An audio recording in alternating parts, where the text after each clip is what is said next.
Antes de entrarmos propriamente no capítulo 3 de Jonas, eu gostaria de lembrar com os irmãos alguns pontos importantes que nós vimos nos nossos dois primeiros capítulos, em 3 encontros. O capítulo 1 começa com Deus chamando Jonas para uma missão específica. Jonas, vá depressa e pregue para Nínive. Nínive era uma cidade grande, marcada pela maldade, considerada inimiga de Israel, o povo do profeta Jonas. E ao invés de obedecer, Jonas tenta fugir da presença do Senhor, indo assim para a direção contrária. Jonas, ele embarca num navio, mas Deus envia uma forte tempestade que ameaça destruir aquela embarcação toda. No meio daquele caos, Jonas reconhece a sua culpa e sugere ser lançado ao mar. Mesmo relutantes aí, os marinheiros acabam fazendo isso como último recurso. Então é aí que o Senhor prepara uma baleia? Não. Um grande peixe que engole Jonas. No capítulo 2, já dentro desse grande peixe, no meio do desespero e da dor provocada pela sua desobediência, Jonas se volta a Deus em oração. Ali nas profundezas, ele tem um encontro transformador com o nosso Senhor Jesus Cristo. Ele reconhece o seu erro, ele clama por socorro e ele declara que a salvação pertence ao Senhor. Essa é a mensagem central de todo o livro de Jonas. A salvação vem unicamente do Senhor. Em sua graça, o Senhor ordena que o peixe o vomite em uma terra firme, dando a ele uma nova oportunidade. Agora nós chegamos no capítulo 3. Jonas finalmente obedece a palavra do Senhor e algo extraordinário acontece. Toda a cidade, do maior para o menor, se arrepende diante do Senhor. Esse capítulo, meus irmãos, narra para nós o maior avivamento espiritual registrado na história. Jonas proclama a mensagem que Deus lhe havia ordenado e os ninivitas creram na mensagem do profeta. Em resposta a isso, Deus não castiga os ninivitas como havia anunciado. E aqui, meus irmãos, está a tese do nosso sermão de hoje. Nós vamos dividir o capítulo 3 em 4 pontos. Para além de um sermão batista de 3 pontos, hein? 4 pontos. Primeiro ponto, chamado renovado de Deus, os 2 primeiros versos. A obediência do profeta, 3 e 4, o arrependimento do povo, 5 a 9, e a misericórdia do Senhor, verso 10. Normalmente eu costumo ler primeiro toda a passagem bíblica e em seguida eu trago algumas explicações do texto e do contexto, além da aplicação para a nossa vida, mas hoje eu gostaria de seguir um caminho um tanto diferente. Nós vamos ler os versículos à medida que nós avançamos na exposição, e assim eu vou explicando e aplicando o texto a nós. Eu espero que a tua Bíblia já esteja aberta em Jonas 3. E antes de começarmos, eu gostaria de orar com os irmãos, pedindo que o Espírito Santo de Deus ilumine a nossa compreensão à luz da palavra do nosso Senhor Jesus Cristo. Amém? Senhor nosso Deus, Senhor nosso Pai, nós te louvamos porque a tua palavra é viva e a tua palavra fala ao nosso coração.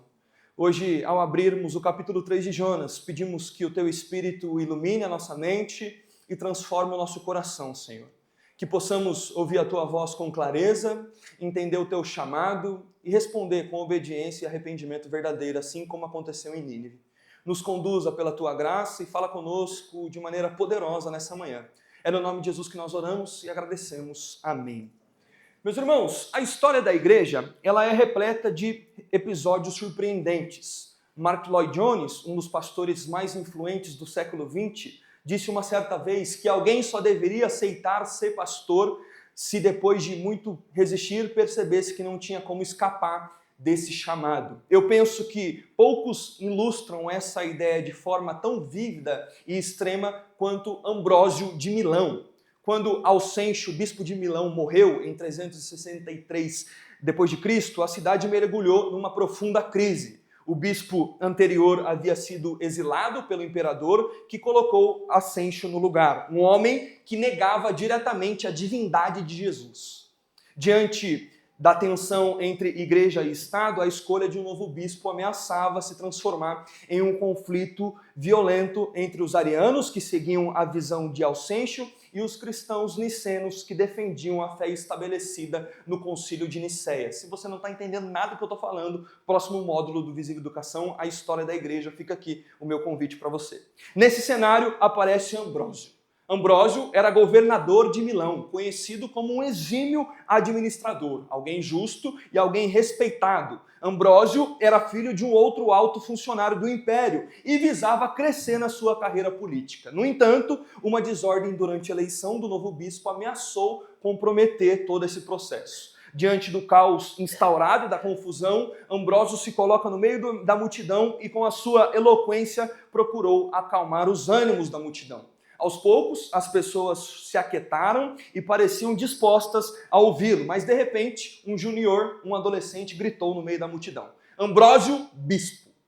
E o povo inteiro começou a ecoar esse clamor: Ambrósio, bispo. Ambrósio, bispo. O problema é que Ambrósio não era nem sequer batizado. Preocupado com o impacto disso na sua carreira política, ele tenta escapar dessa situação de todas as maneiras. Primeiro, ele condenou presos à tortura, esperando assim perder prestígio diante do povo. Depois ele leva prostitutas para sua casa, ele foge da cidade, tenta se esconder, mas nada disso funcionou. No final, Ambrósio cedeu à insistência do povo e aceitou ser bispo de Milão. Foi batizado e em apenas 8 dias ele passou por todas as etapas do ministério até ser consagrado bispo em dezembro de 373 d.C. Talvez não fosse exatamente isso que Lloyd Jones tinha em mente quando falou a respeito do ministério pastoral, mas Ambrósio se tornou um exemplo curioso de alguém que tentou fugir ao máximo da sua vocação. Ambrósio não foi o único. Muitos de nós, meus irmãos, muitas vezes também resistimos ao chamado de Deus. Não por uma pressão política, não por uma pressão popular, mas por estarmos presos aos nossos planos egoístas e pessoais. Ambrósio não queria ser bispo, mas o povo não o deixou em paz. Jonas não queria ser missionário, mas Deus não o deixou em paz. E foi pela insistência da graça de Deus que nasceu um missionário. É isso que nós vamos observar no nosso primeiro ponto, nos 2 primeiros versos do capítulo 3, o chamado renovado de Deus. A palavra do Senhor veio a Jonas pela segunda vez com esta ordem. Verso 2, vá à grande cidade de Nínive e pregue contra ela a mensagem que eu lhe darei. Jonas fracassou na sua primeira missão, mas mesmo tendo fracassado e falhado, Deus lhe deu uma segunda chance. Agora quem foi lançado no fundo do mar não foi mais Jonas, mas foi o seu pecado, a sua falha. Eu cresci ouvindo uma frase que depois de anos eu descobri ser uma frase e um verso do profeta Miqueias. A frase dizia assim: Deus pegou os nossos pecados e os jogou na profundeza do mar. E meu pai sempre acrescentava um detalhe interessante a essa frase. Ao lançar os nossos pecados nas profundezas do mar, Deus colocou uma plaquinha escrita: proibido pescar. A história de Jonas, meus irmãos, não é uma exceção. A Bíblia está repleta de relatos de homens, de servos e mulheres de Deus que falharam, que pecaram, mas que foram perdoados e que foram restaurados. Aqui, alguns exemplos aos irmãos. Abraão fugiu para o Egito e mentiu sobre a sua esposa, mas Deus lhe deu uma nova oportunidade. Jacó enganou seu pai, mentiu ao irmão e viveu anos tentando driblar, saiu o nome de Jesus, a própria consciência. Até que em Peniel lutou com Deus, foi ferido, rendeu-se, teve seu nome e a sua vida transformada. Davi, se tem alguém que eu não quero encontrar no céu, é Davi, meus irmãos. O homem segundo o coração de Deus. Adulterou, mentiu, matou e escondeu seus pecados, mas ao se arrepender foi perdoado, foi restaurado. Brincadeiras à parte, eu vou encontrar com ele sim, estaremos redimidos. Pedro negou Jesus 3 vezes, desistiu, mas Jesus não desistiu dele, foi ao seu encontro e restaurou a sua fé. João Marcos, aquele que escreveu Marcos, abandonou Paulo e Barnabé na primeira viagem missionária. Paulo não quis levá-lo na segunda viagem. Você pipocou, João Marcos, sai fora. Mas Deus teve paciência, trabalhou nele e mais tarde o próprio Paulo reconheceu que João Marcos era útil ao ministério. O nosso Deus, meus irmãos, é o Deus das segundas chances. Isso não significa para a gente que a bondade de Deus, ao nos oferecer novas oportunidades, novas chances, deva ser usada como incentivo para a gente continuar uma vida de pecado. Para incentivo que a gente continue uma vida de teimosia. Porque esse é o procedimento, esse é o pensamento dos pagãos. Nós, o povo de Deus, precisamos ter a consciência de que a obediência ao Senhor é sempre o melhor caminho para a gente evitar desastres. Como já cantavam as crianças diante do trono, obedecer é mais do que importante, é prova de amor. Com a minha vida vou obedecer ao Senhor. A vida cristã vitoriosa, meus irmãos, é feita de recomeços. O verso 1 do capítulo 3 nos mostra um Deus que fala. Um Deus que fala novamente, um Deus que é paciente. E a alegria do nosso Deus, meus irmãos, é de nos ver de pé. A alegria do nosso Deus é de nos levantar quando nós caímos. E à primeira vista pode parecer que o capítulo 3 é uma repetição do capítulo 1. Mas aqui algo mudou. E certamente, meus irmãos, não foi Deus quem mudou. O nosso Deus é o mesmo, imutável, ainda que as circunstâncias da vida do profeta não tenham mudado durante os 2 primeiros capítulos, Deus permaneceu imutável. Quem mudou foi Jonas. Deus toma um fugitivo e o transforma em missionário. E quando nós, meus irmãos, passamos pela disciplina do Senhor, nós podemos pensar, somos tentados a imaginar que Deus mudou, que Deus nos abandonou, mas na verdade somos nós que estamos sendo transformados pelo poder dele. Ele está moldando em nós a imagem de Jesus para que a gente esteja mais próximo dele. Jonas deveria levantar-se e ir para Nínive e assim para anunciar a mensagem que o Senhor lhe entregaria. Meus irmãos, algo sério. Satanás sabe que se ele não pode parar a propagação do evangelho, ele vai fazer com que a gente distorça a mensagem a qualquer custo. A mensagem de todo enviado de Deus não é falar a sua própria mensagem, mas a mensagem do Senhor. O Deus que falou ao peixe poderia certamente ter falado diretamente a todo Nínive, a todo rei, mas decidiu usar Jonas como um instrumento. E quantas vezes a gente não se pega pensando, né? Deus, seria muito mais fácil e melhor se o Senhor não usasse os seres humanos como intermediários. Deus, papo reto, vai lá, faz teu nome, faz o teu jeito, não precisa me usar, me deixa quieto no meu canto. Por que é que eu preciso ir? Mas por um motivo, meus irmãos, que nós não conseguimos explicar, somente a soberania de Deus pode explicar. Deus escolhe usar servos humanos, frágeis, limitados, inúteis. A gente somos inúteis. Sim, você cantava isso na sua juventude. E diante de Deus, essa música que a gente tem que cantar para comunicar o seu precioso evangelho ao mundo. A mensagem não é nossa, meus irmãos. A mensagem é do Senhor. Nós, como pregadores, somos apenas dispenseiros. O dispenseiro é como um garçom de Deus. Ele não produz o alimento, ele não cria comida, apenas serve à mesa aquilo que o Senhor já colocou na despensa. E nós no púlpito, meus irmãos, nós não criamos a mensagem, apenas servimos o povo de Deus com aquilo que o Senhor já preparou na sua despensa, na sua palavra. O papel do mordomo não é buscar popularidade, mas buscar fidelidade. E é por isso que nós devemos pregar somente a Bíblia e toda a Bíblia. O ministério e o mistério da graça é que o Deus Todo-Poderoso escolhe usar instrumentos frágeis para anunciar uma mensagem eterna. Jonas, que quase foi destruído pela sua fuga, agora proclama destruição para aqueles que estavam fugindo de Deus. É aí que nós entramos no ponto 2, nos versos 3 e 4. Jonas obedeceu a palavra do Senhor e foi para... Bem que esse poderia ter sido o início do capítulo 1, né, meus irmãos? Pô, Jonas, evitaria tanta coisa. A obediência de Jonas ao chamado de Deus só veio depois das lutas, só veio depois das frustrações. Uma pergunta a você fazer ao seu coração: pelo que você ainda precisa passar para obedecer à vontade de Deus na sua vida? Deus quer que a gente obedeça. Deus quer que a gente lute contra o pecado, que nos engajemos na vida da comunidade, que tenhamos uma vida de discipulado mútuo, que nos envolvamos no evangelismo pessoal, que plantemos igreja, que enviemos missionários, mas então, pelo que nós precisamos passar para Deus começar a fazer em nós aquilo que Ele deseja realizar em nós. A orar, meus irmãos, dentro do peixe, Jonas dizia que ele queria olhar de novo para o templo do Senhor. Para um israelita, o templo era o lugar da presença de Deus, onde os votos eram cumpridos. Mas Deus, meus irmãos, não queria apenas Jonas de volta em Jerusalém. Deus queria Jonas em Nínive. Nós temos aprendido que quando Deus deseja nos tornar servos fiéis, Deus nos tira da nossa zona de conforto.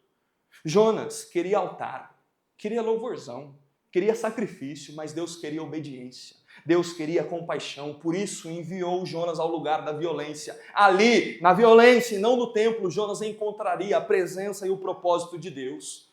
Meus irmãos, é a Deus quem nós buscamos quando nós vamos ao encontro dos perdidos, quando nós vamos ao encontro dos ímpios. 5 horas, na Praça do Maconhão. Deus queria encontrar Jonas no evangelismo. Deus não está preso ao meu ministério, ao seu ministério. Deus não se limita apenas a essa igreja, nem a qualquer convenção que seja. Deus está na obra dele. A obra de levar o evangelho a quem precisa. E a nós, irmãos, como povo de Deus, cabe apenas obedecermos aos seus comandos. O que é que nós estamos dispostos a perder para sair da nossa zona de conforto e cumprir de fato a obra de Deus, meus irmãos? O nosso Deus é um Deus insistente, incansável e paciente, tentando nos tornar pessoas diferentes. O arrependimento, meus irmãos, tem um preço. A mudança de vida. Atribui-se a Jonathan Edwards a fala: eu preciso me arrepender do meu arrependimento, que às vezes é tão superficial. Jonas orou em secreto, mas precisou agir de verdade. Atribui-se a Martinho Lutero a frase: sempre que você lavar o rosto pela manhã. Amanhã, meu irmão, segunda-feira, essa frase aqui esteja no seu coração. Sempre que você lavar o rosto pela manhã, lembre-se do seu batismo e a quem você pertence. Vá e viva de acordo. Jonas saiu do ventre do peixe, saiu do fundo do mar, foi batizado pelas águas turbulentas e agora precisava agir de acordo com o seu arrependimento. O que é que você tem feito, cristão, com tudo aquilo que você tem escutado até aqui? Se você está chegando na igreja, na Visível, eu quero te encorajar com as palavras do Senhor a Jonas. Levanta-se e vá. Não seja um turista, meu irmão. Não seja uma consumidora, minha irmã. Nós precisamos nos disponibilizar para ir. Não se trata apenas de consumirmos uma boa teologia, mas de sermos pessoas transformadas por Deus para assim nos engajarmos na sua obra. Se você está chegando aqui, chegue com vontade de servir. Se você estiver ferido por algum pastor pilantra, alguma igreja maluca que você passou na sua vida, você vai poder encontrar cura no serviço a Deus. Se você é novo na fé, não se esqueça do gadareno, que em um momento estava demoniado por legiões e em seguinte enviado por Deus para proclamar em Decápolis aquilo que o Senhor havia feito na vida dele. No nome de Jesus, meus irmãos, nunca acredite que o cristianismo é para ser consumido. Ele é o poder de Deus para transformar vidas e foi feito para ser compartilhado. Agora, se você é crente e já está na sua Nínive, no seu campo missionário, a pergunta que você precisa responder é: eu sou Jonas no capítulo 1 ou Jonas no capítulo 3? O verso 3, a parte B, vai nos dizer: era uma cidade muito grande. Eram necessários 3 dias para percorrê-la. Jonas entrou na cidade e a percorreu durante um dia, proclamando: daqui 40 dias Nínive será destruída. Jonas anunciou com uma satisfação um tanto perversa, né? A condenação para Nínive, tá aí, ó. Se vocês quiserem crer, eu falo de qualquer jeito mesmo. Talvez no seu coração houvesse o desejo de ver a destruição, como aconteceu em Sodoma, como aconteceu em Gomorra. As suas palavras ardiam em juízo, e seu coração permanecia sem nenhuma compaixão, tão enfurecido que ele preferia a morte do que ver os seus inimigos alcançados pela salvação. Mas em contraste com isso, Deus olhou e olha para os ímpios com amor. E queria, meus irmãos, usar Jonas como instrumento dessa preciosa graça. Vamos confessar, nós temos medo e dificuldade de enxergar o diferente com o olhar de Deus, com misericórdia, com magnitude, com amor, com compaixão. Nós somos ensinados a tratar quem crê e quem pensa diferente de nós de maneira grosseira, de maneira baixa. E como igreja, nós temos 2 opções. Nós podemos agir como Jonas e enxergar os diferentes como um povo a ser excluído, como um povo a ser destruído, ou podemos ter os olhos de Deus e nos aproximar uns dos outros e deles para anunciar a beleza dessa salvação que um dia nós encontramos e recebemos. Os ninivitas, meus irmãos, eram violentos. Eles matavam as crianças, eles arrancavam as peles dos soldados vivos e ainda assim Deus considerou aquela cidade importante para ele. Apesar da maldade daquele povo, Deus olhou com misericórdia. com uma misericórdia com que talvez nós não sejamos capazes de olhar para um parente, para a sogra, para o irmão da igreja, ou alguém que já nos prejudicou. E o texto nos diz que eram necessários 3 dias, meus irmãos, para percorrer toda a cidade. E esse aspecto bíblico não pode passar desapercebido da nossa leitura. Mas Jonas andou apenas um dia em seu interior. Jonas era um profeta estrangeiro, vindo de uma nação pequena e distante, e agora gritava no coração daquele império que a cidade seria destruída. Quem, meus irmãos, levaria um louco desse a sério? Com uma pregação desse tipo, como que uma pregação desse tipo pode transformar uma cidade? Mas Deus usou as palavras de Jonas para transformar aquele império de um modo que nenhuma força política poderia fazer. E como igreja, às vezes, nós acabamos diminuindo o valor da pregação. Embora nós tenhamos em mãos esse instrumento poderoso no qual corações são transformados, muitas vezes nós sacrificamos esse precioso evangelho em nome de coisas menores. É verdade, irmãos, é bem verdade. Existe a discussão aí há séculos. Eleito, não é, calvinista, arminiano. Que evangeliza não, Deus já tem os seus eleitos. O que a gente faz? Meus irmãos, nós não sabemos o que Deus opera no coração das pessoas quando nós pregamos o evangelho. O que nós sabemos é que é nossa responsabilidade pregar. Esse é o chamado da igreja, pregar o evangelho. Charles Spurgeon, ainda adolescente, entrou numa capela metodista em um domingo de neve e o pregador esperado desse dia ele não pôde comparecer por conta da tempestade, não conseguiu chegar na igreja. E um homem simples daquela congregação, alguns diziam que aquele homem era um sapateiro, ele subiu ao púlpito da igreja para ler Isaías 45, 22. E dizia as seguintes palavras: olhai para mim e serei salvos. Sem grandes recursos de oratória, ele repetia esse texto diversas vezes. Olhai. Vocês não precisam levantar um dedo. Vocês não precisam dar um passo. Apenas olhai para Cristo e serão salvos. Naquele momento, meus irmãos, Spurgeon foi alcançado por Deus e nasceu a fé daquele que mais tarde seria o chamado príncipe dos pregadores. Deus não precisa, meus irmãos, de pregadores eloquentes para transformar vidas. Uma palavra fiel, ainda que simples, pode alcançar uma pessoa que, por sua vez, vai ser um instrumento para alcançar muitas outras. Se nós deixamos de confiar no poder da pregação, nós deixamos de oferecer ao mundo aquilo que ele realmente precisa. E a pregação de Jonas, de fato, pode parecer ingênua, pode parecer superficial. Não tem 3 pontos, não tem 4 pontos. Mas Deus é poderoso, meus irmãos, o suficiente para converter corações por meio das mais mensagens simples da nossa vida. Jonas pregou um sermão de apenas 5 palavras, e nessas poucas palavras havia toneladas de condenação e nenhuma grama de graça. A pregação era: ainda em 40 dias a Nínive será destruída. Imagina você chegar no médico e ouvir: você só tem mais alguns dias de vida. A sentença dos ninivitas, meus irmãos, era de 40 dias para se arrependerem e para deixarem a vida de pecado. O número 40 não é cabalístico na Bíblia, tá bom? Ele ocorre com frequência para indicar para nós um período de provação. O dilúvio durou 40 dias. Israel passou 40 anos vagando no deserto, no Êxodo. Moisés passou 40 dias na montanha com Deus. Ezequiel carregou a iniquidade de Judá por 40 dias. No Novo Testamento, Jesus foi tentado por Satanás no deserto por 40 dias. A mensagem para os ninivitas é triste. E é triste porque não existe nenhum convite de arrependimento. Era uma mensagem de condenação, pura e simplesmente. Então, meus irmãos, qual o objetivo de Deus? Mandar um profeta e pregar uma mensagem de destruição sem oferecer um caminho de mudança. Terceiro ponto, o arrependimento do povo. Os versos 5 a 9. Os ninivitas creram em Deus. Meus irmãos, não há em toda a história do cristianismo um registro de uma conversão tão expressiva e tão em massa, simultânea e grande como o que nós vemos aqui. Não cabe dúvidas a nós de que foi um arrependimento genuíno, porque Jesus cita em Lucas 11 os ninivitas que se arrependeram da pregação de Jonas, ou seja, aquela cidade marcada pelo pecado, aquele lugar de ódio, de violência, passa a ser uma cidade de arrependimento. Por quê? Porque a pregação do Evangelho transforma as cidades depravadas e corrompidas em lugares de arrependimento, meus irmãos.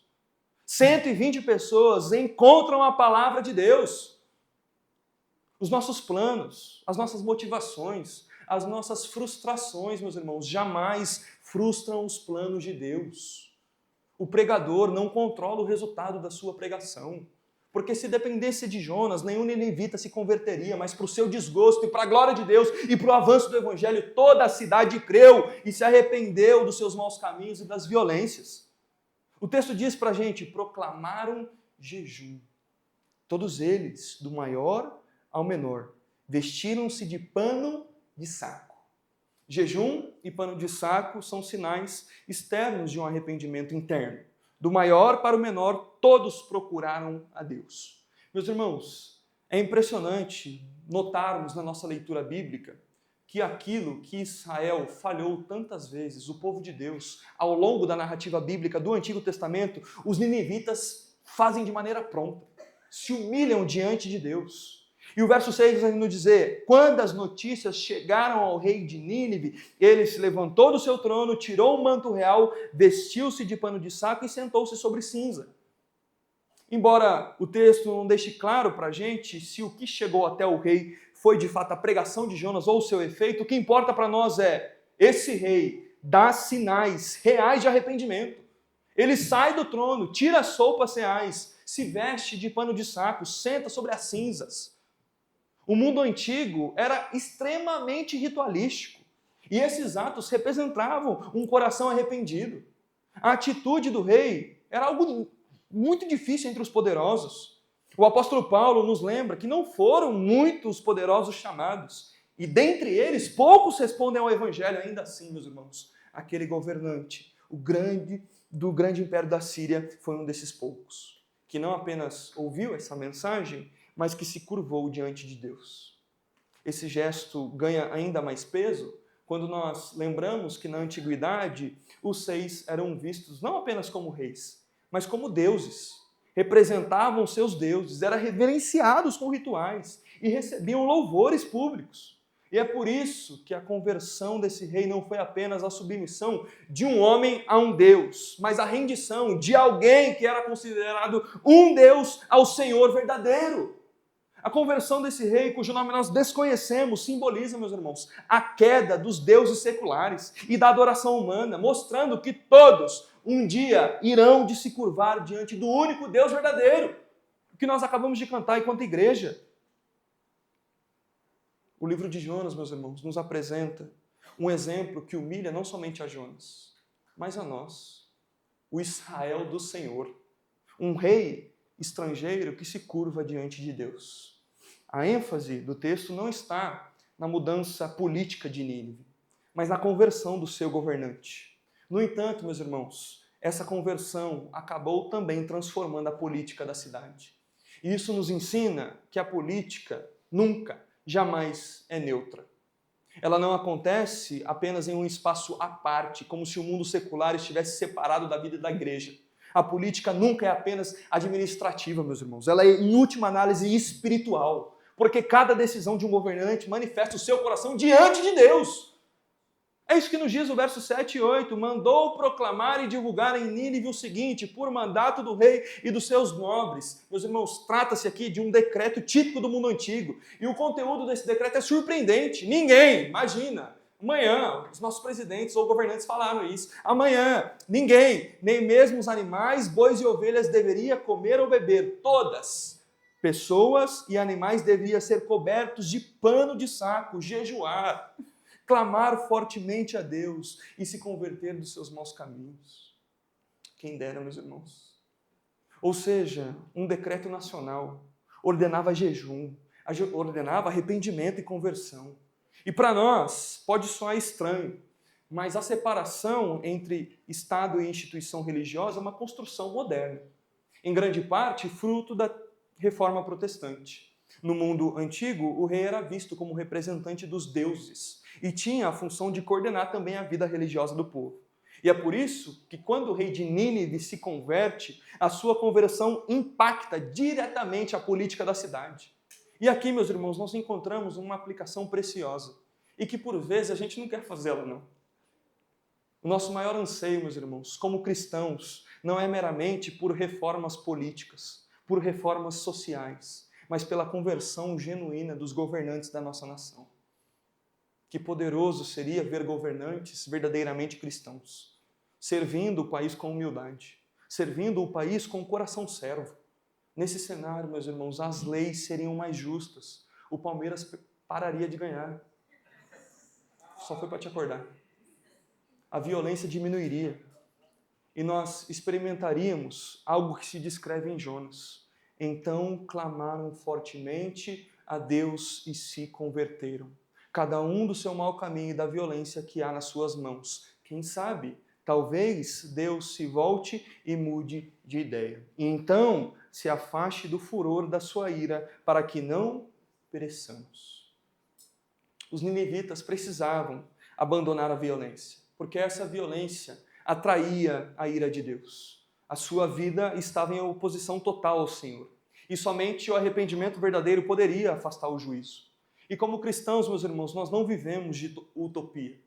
O nosso desejo, a nossa esperança não está no sonho pós-iluminista de que líderes humanos vão conduzir o mundo em um estado de paz e de prosperidade. Os brasileiros, coitados, nunca puderam acreditar nisso. Nossa esperança, meus irmãos, é escatológica. A nossa esperança é firmada no Apocalipse. Nós não somos pessimistas nem otimistas, nós somos apocalípticos.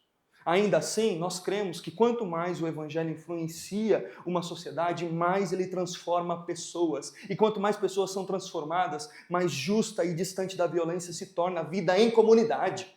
O que muda corações, meus irmãos, até nas decisões políticas, é o poder do nosso Deus. E é por isso que nós não confiamos nas promessas incertas de líderes civis, mas no único Deus verdadeiro, cuja palavra é segura e cujas promessas sempre se cumprem.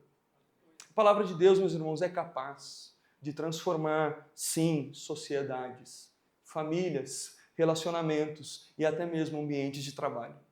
Martinho Lutero, em um sermão em 1517, cerca de 7 anos após o boom da Reforma Protestante, ilustrou isso de uma forma bastante marcante. Eu simplesmente ensinei, preguei e escrevi a palavra de Deus. Fora isso, eu não fiz nada. E enquanto eu dormia ou bebia a cerveja de Wittenberg com os meus amigos Felipe, eu não sei falar esse nome, a palavra enfraqueceu tanto o papado que nenhum príncipe ou imperador jamais lhe infligiu tantas perdas. Eu não fiz nada. A palavra fez tudo.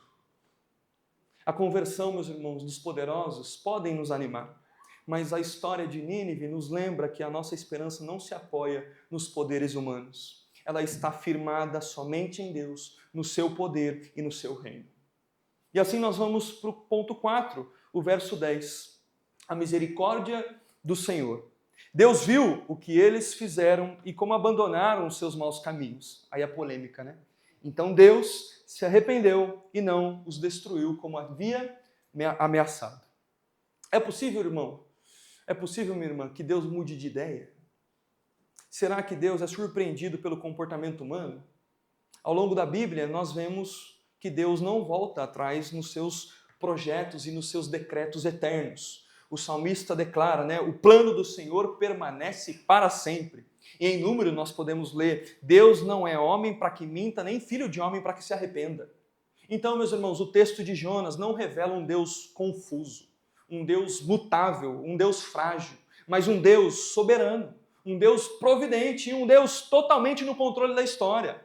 Deus não foi pego de surpresa pelos atos de Jonas. Deus não foi pego de surpresa pelos atos de Nínive. E a aparente tensão do texto se explica pela linguagem bíblica, que muitas vezes descreve os fatos a partir da perspectiva humana.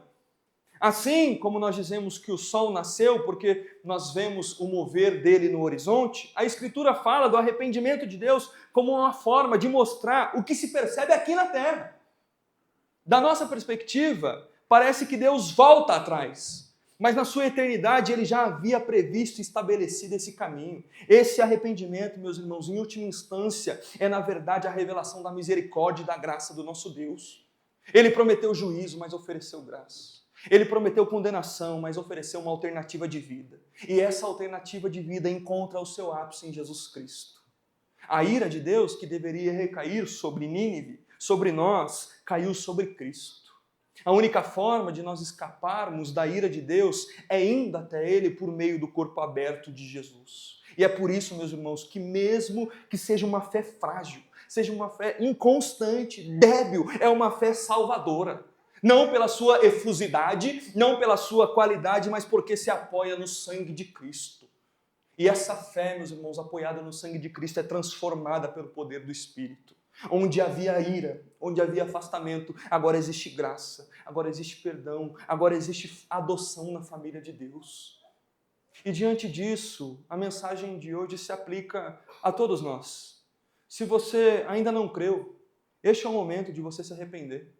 Esse é o momento de você buscar Cristo. Se você anda na igreja, mas tem vivido sem maturidade, talvez esse seja o tempo de deixar de fugir do Senhor, como Jonas precisou, e começar a obedecer o chamado de Deus. Nós temos muitas missões difíceis como cristãos. Pregar o Evangelho, amar o próximo, perdoar os que nos ferem, dar a outra face, mas nenhuma é mais difícil do que encarar a sexta-feira do Gólgota. Quão terrível, meus irmãos, é fugir justamente da missão daquele que nos envia no seu nome e sermos encontrados por Deus sem arrependimento. Nínive precisou mudar as suas obras. Jonas também precisou. Os descrentes, meus irmãos, precisam se arrepender. Mas os salvos, nós precisamos amadurecer.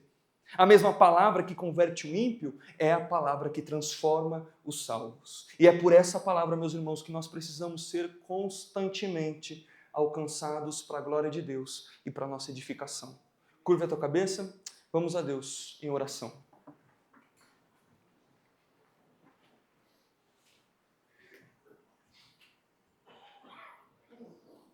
Um tempo para você, a orar ao Senhor, confessar os seus pecados.